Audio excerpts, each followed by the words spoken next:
Hi, this is Meg of the PG-14 News, also known as Jukebox818. And this is another edition for my subscribers and viewers about the iPod Nano 3. And people have been talking about how I should get a case and all this business. And as you guys remember, I had a different camera last time, and there's my new one. So awesome. But today, anyway, I'm going to show you guys how to make paper cases for all you cheapskates like me who don't want to go out and buy one. And these aren't really as ghetto as you might think they are. They actually do hold up. And this one here is made from magazines. And let's go into what you're going to need. Okay, so you're going to need some kind of magazine. I'm using CCS right here. Has a skateboard. It's pretty cool. Nice cover thing. Don't use like Fox's Pizza or something stupid like that. But you can do Target. Target's pretty awesome. But anyway, you're going to need a pair of scissors, pen that works, and some tape. That's pretty much all you need. Let me just position the camera, and then I will go right into it. Okay, I think you guys are positioned most of the way, or at least enough to see. Okay, so what you first want to do is take a page from a magazine, and just pretty much tear it out. Try to tear it neatly. So, something like this, that'd be fine. Okay, so, got this taken out. And now you're going to want to have your iPod, doesn't matter what kind, I'm just going to use our iPod Nano 3. And you're going to want to pick a spot on here that you know you're going to want. So, I'm probably going to want up until this line right here. And the nice thing is that this certain magazine has lines to section off the numbers of skateboards. And I'm not sure which way. There you go. Right under this pink one here, this Plan B pink one, I'm going to cut off. So, I'm just going to cut this, try to cut it right on the line.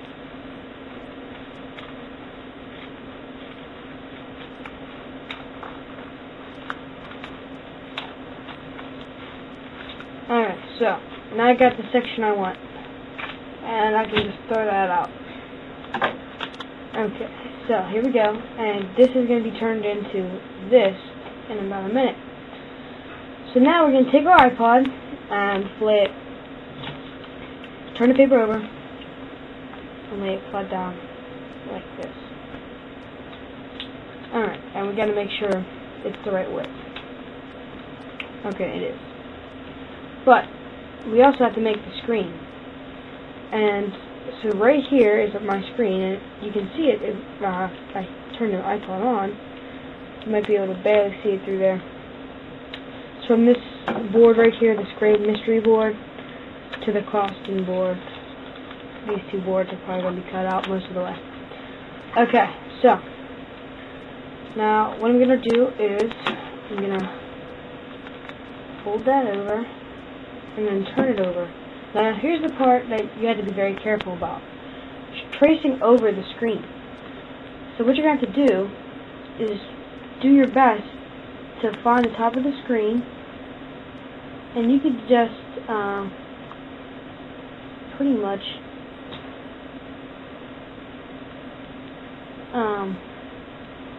lightly indent upon the screen. So I traced over the screen, and can you guys see that outline there? All on the outside there.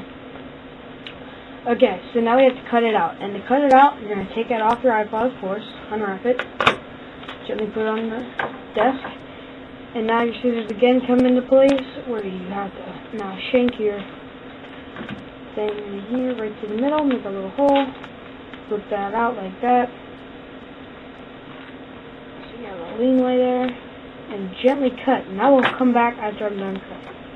Okay, so I cut the screen out, and as you can see, there's a big hole right here, and now we got to sew on, or not sew on, but just put our iPod on and make sure it fits.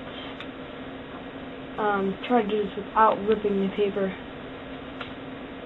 and line that up, and the alignment is looking pretty good. You can see my screen now. We're not going to cut a wheel, and the reason for that is going to be that you really don't need a wheel because it's paper. You can just scroll right over. However, you do always have the option of doing a wheel, and you just do it the exact same way. However, it is a little harder when you're trying to do the middle section. Or you can just leave the middle section filled in, but you have to figure out a way how to do that. Maybe I'll make a skin like that. Okay.